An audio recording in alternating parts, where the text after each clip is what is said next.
اعوذ باللہ من الشیطان الرجیم بسم اللہ الرحمن الرحیم یا ایہا الذین آمنوا انفقوا من طیبات ما کسبتم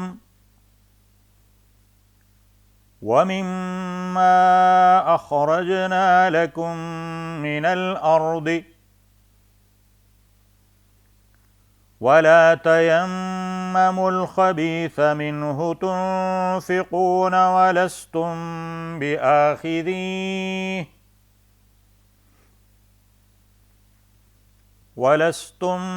بِآخِذِيهِ إِلَّا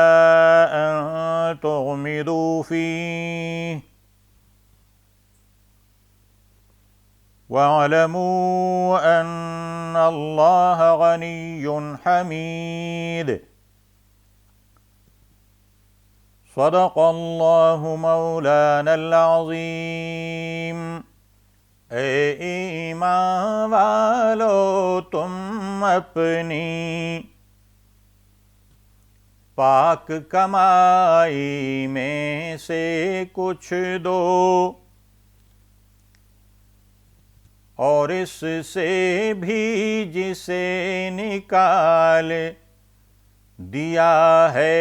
ہم نے زمین سے تم کو، اور نہ اس کی نیت رکھو مال خراب تمہارا ہے جو، کہ دو تو اس میں سے اور نہ ہرگز لو گر تمہیں ملے تو، ہاں اس صورت میں کہ اس میں بند تم اپنی آنکھیں کر لو، اور یہ کہ اللہ تو بے پرواہ سراہا گیا ہے جانو۔ O believers, spend of your good earnings and what from soil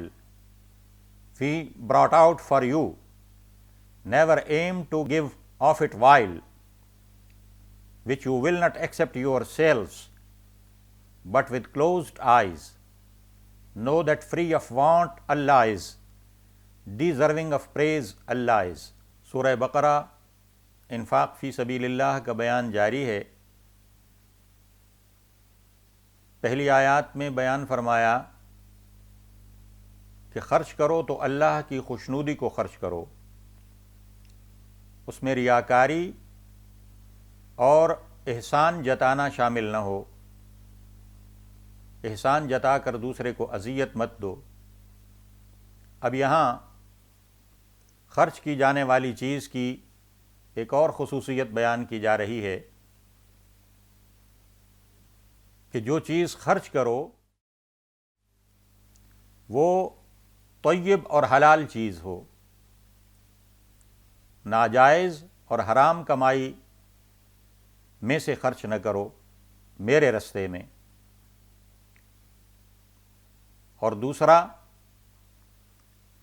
مال طیب تو ہو مگر اس کی کیٹیگریز بنا لو کہ یہ بہت اچھا مال ہے، نفیس ترین مال ہے، یہ متوسط مال ہے، اور یہ ادنا مال ہے، نکما مال ہے، ردی مال ہے۔ تو جو نکما اور ردی ہو اسے اللہ کے راستے پہ خرچ کر دو، ایسا مت کرو۔ اور جس مال میں سے خرچ کرو وہ تمہاری اپنی کمائی بھی ہو، یعنی تجارت سے کماؤ، صنعت سے کماؤ، اور اس میں سے بھی جو اللہ نے تمہیں زمین سے نکال کر دیا ہے، مثلا غلہ ہے، پھل ہے، معدنیات ہیں، تو ان سب میں سے اللہ کے راستے میں طیب چیز خرچ کرو اور اچھی چیز خرچ کرو۔ فرمایا کہ اگر وہ ردی چیز، اس کی ٹیسٹ کیا ہوگا کہ وہ ردی چیز اگر تمہیں دی جائے تو تم اسے قبول نہ کرو، ہاں اپنی آنکھیں بند کر لو تو دوسری بات ہے۔ تو جو چیز اپنے لیے پسند نہیں کرتے وہ اللہ کے رستے میں دینے کے لیے کیوں پسند کرتے ہو؟ فرمایا کہ اللہ تعالیٰ خود طیب ہے اور طیب ہی چیزوں کو پسند فرماتا ہے، اور فرمایا کہ لن تنالوا البر حتی تنفقوا مما تحبون،